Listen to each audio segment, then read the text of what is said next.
Herkese merhaba. Bugün 1.64 yaklaşık olarak söylüyorum tabi. Siko Ford Granada Station Wagon'un yenileme işlemini yapacağız. Araç gördüğünüz gibi böyle boyalar dökülmüş. Güzel bir rengi varmış zamanında ama yılların vermiş olduğu kullanımdan dolayı dökülmeler olmuş. Bunu komple boyasını yenileyeceğiz. Alt tarafını yenileyeceğiz. Uydurabilirsek güzel bir lastik uyduracağız. Şimdi öncelikle alt kısmını açalım. Bu arada açık havadayız. Köyüme geldim. Bahçede etrafta kazlar, ördekler, tavuklar dolaşıyor. Seslerini duyarsanız şaşırmayınız. Eğlenceli bir ortam. Bugün de şansımıza güzel bir kış günü. Güneş de bol. Dışarıda güzel bir şekilde çalışabileceğiz. Açalım.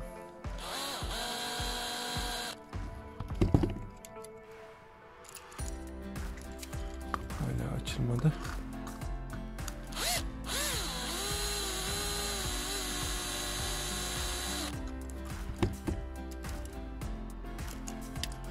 Çok eski olduğu için biraz ilerlememiz gerekecek galiba.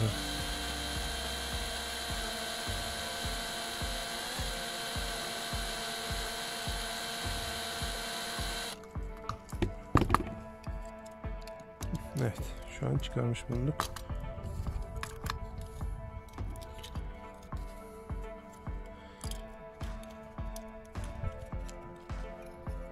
İçi bu şekilde. Camı kırık. Onu da bir şey yapabileceğimi sanmıyorum ama en azından bir yenileme işlemi yaparız. Şimdi Sintaş marka boya sökücüsünü kullanacağız. Arkadan horozlar da çok güzel ötüyor. İnsan keyfi getiriyor. Bunu kullanırken çok dikkat etmeniz lazım. Biraz çalkalayın. Ardından gazı var, onu solumayın sakın.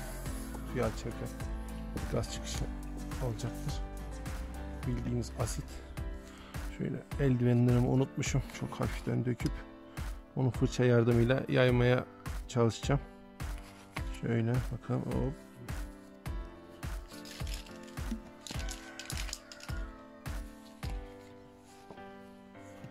Bu birazdan erimeye başlayacak. Yine fırçayı da unutmuşuz. Bakın hemen boya kalkıyor. Şöyle yaklaştırayım. Evet, boyamız kalkmaya başladı.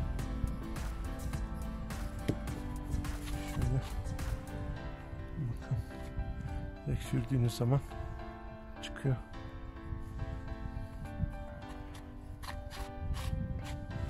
Ufaktan elimizde değdirsek bir sıkıntı olmaz tabi. Ona çok dikkat etmeniz lazım. Asitin gelmediği yerlere dokunuyorum ben. Siz işlem yaparken çok dikkat edin.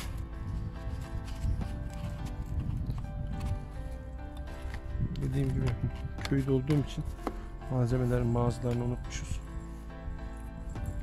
Ondan kaynaklı da bulduğumuz malzemelerle işlem yapmaya çalışıyoruz.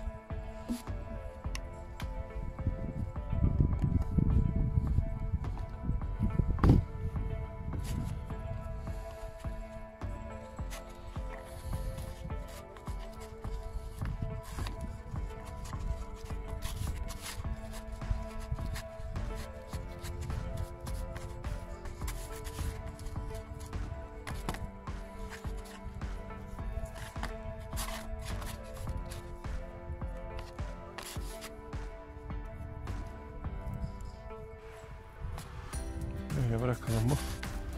Tamamen boyayı kaldırsın, bakın gördünüz mü? Boya kendini bıraktı. Aracımızın boyasını tamamen söktük. Ufaktan da bizim para geçtik. Şimdi turuncuya boyamadan önce ilk başta bir beyaz, parlak beyazdan boyama atacağız. Öncelikle beyaz attıktan sonra üzerine yaptığımız turuncu renk daha güzel duracak. Şöyle dikkatlice yine arkadaşlar. Açık havada olduğum için ben çok dikkat etmiyorum. Siz evde yaparken aman dikkat. Çünkü her yere sıçrayabiliyorlar. Tecrübeyle sabit. Şöyle 30 santim uzaktan yaklaşık bir boşa atalım. Şöyle 2-3 defa.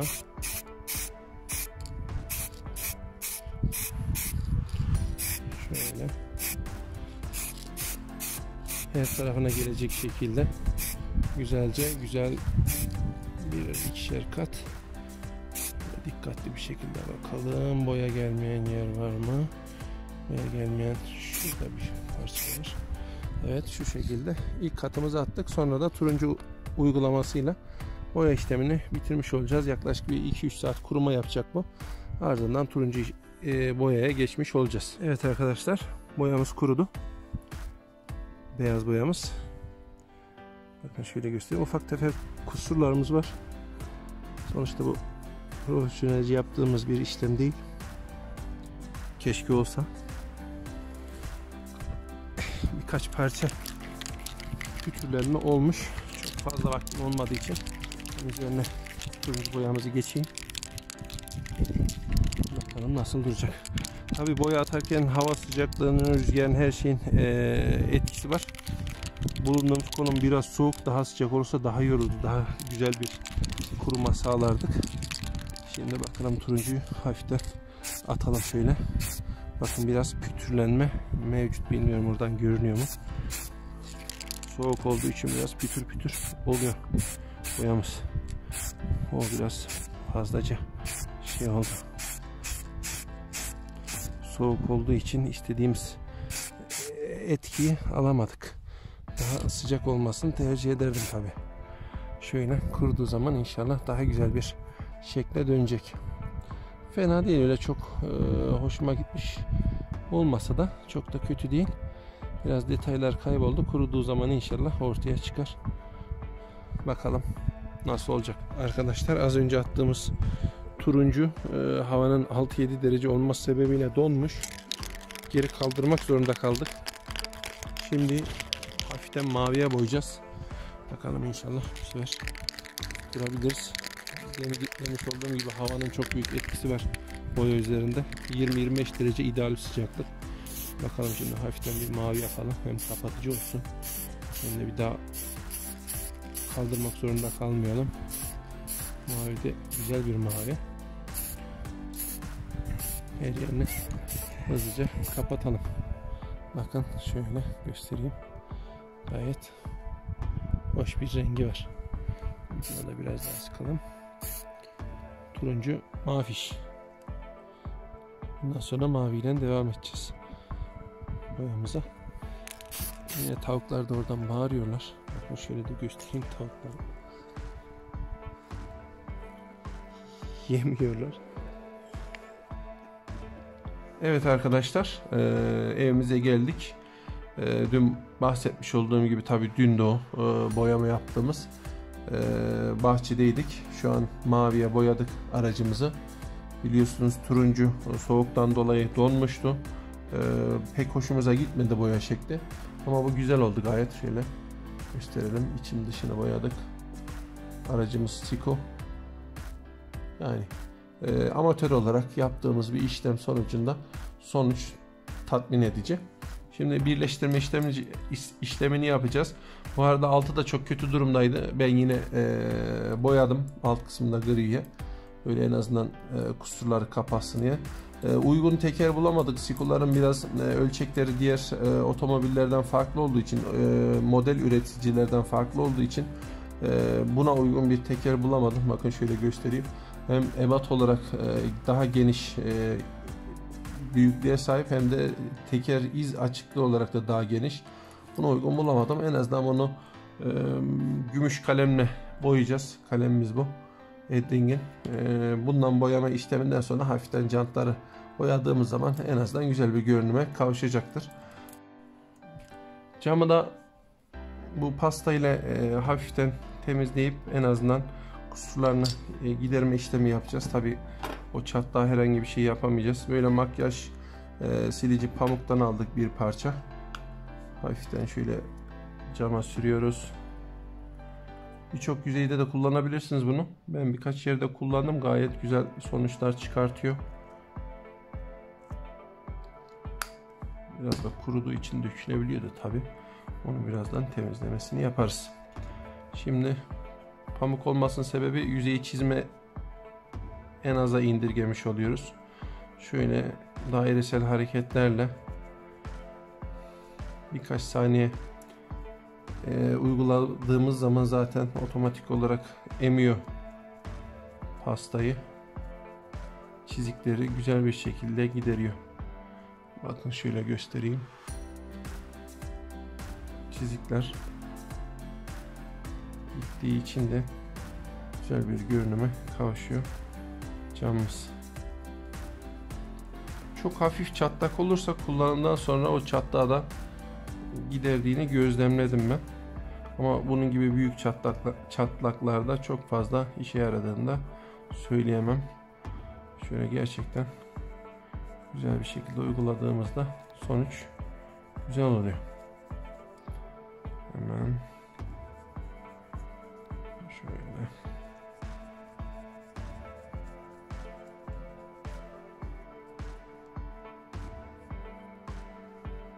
İç tarafını kontrol ettim. İç tarafı güzel duruyor. Herhangi bir uygulama yapmamıza gerek yok.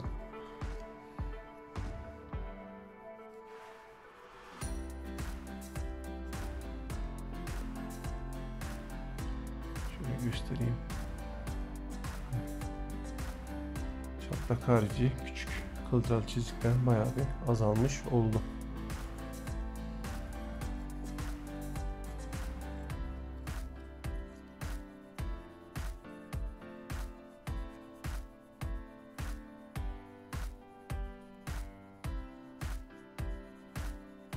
Bunun makinesi falan da var da tedarik etmek lazım. O daha hızlı dönme işlemiyle sildiği için biraz daha hızlı sonuca ulaşırsınız. Ama bu malzemeden genel itibariyle çok memnunum ben. Bakın şöyle gösterebilirsem. Gördünüz mü?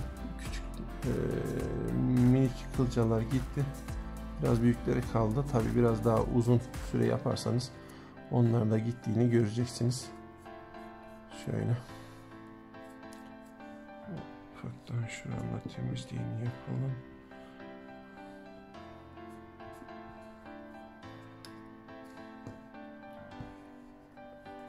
Son bir temizlik silmesi.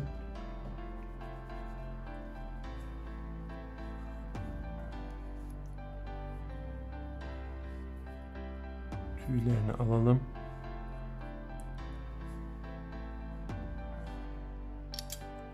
Yerleştirdik aracımıza.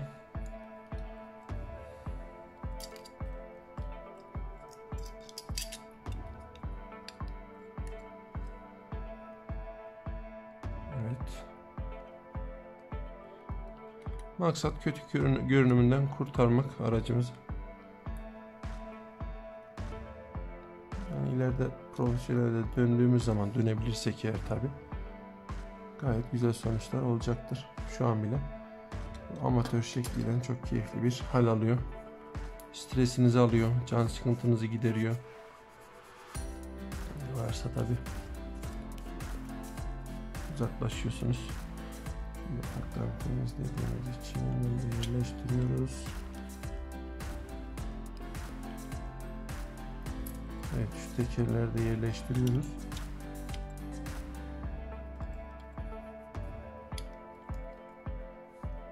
Bakın aracımız %95 itibariyle hazır. Şimdi ufak birkaç detay yapacağız. Gördüğünüz gibi tekerlerin boyama kısmı soyulmuş. Bu gümüş kalemle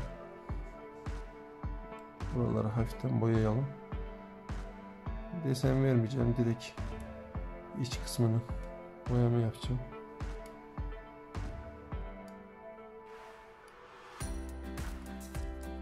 Şöyle hafiften taştı.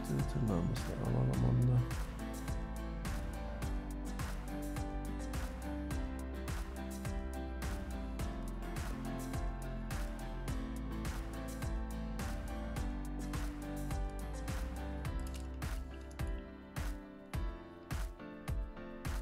Arka tekerdeyiz.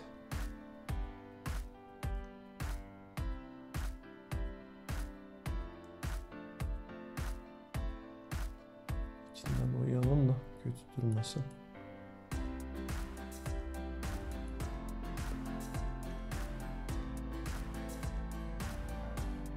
Bakın şöyle çok fena durmuyor. Yani eskisinden daha iyi duruyor. Dediğim gibi amatör olarak yaptığımız için sonuç güzel. En azından arabamız kötü halinden kurtarmış oluyor. Baktığımız zaman da emek olduğu için insana mutluluk veriyor. Şöyle içinde boyayalım. Bakın. Şimdi arka son teker.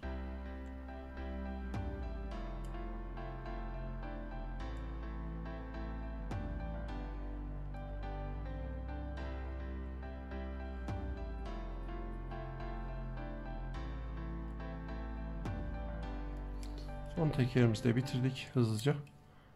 Şurada bir parçamız kalmış.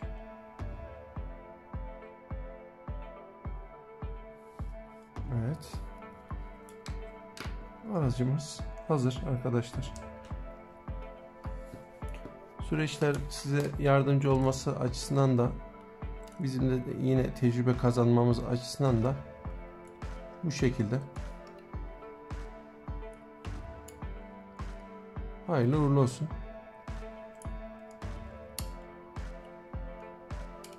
Siko Ford Granada model arabamız ufak tefek kusurlarıyla eskisinden çok daha iyi duruma getirdik.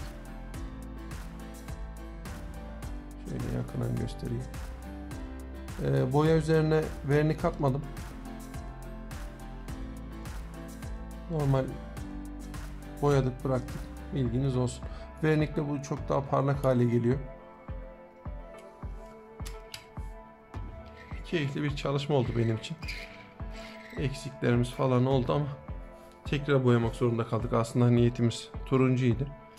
Mavi de güzel oldu. Camda sarı olması vesilesiyle böyle hoş bir araca kavuşmuş olduk. En azından aracımız çok daha güzel bir şekle büründü. Bir beğeni ve yorumu esirgemeyin lütfen. Yardımlarınızla daha iyi yerlere gelmeyi planlıyoruz. İnşallah güzel şeyler imza atacağız yine tekrar. Şimdilik bu kadar. Bizi izlediğiniz için teşekkür ederiz. Çok sağ olun.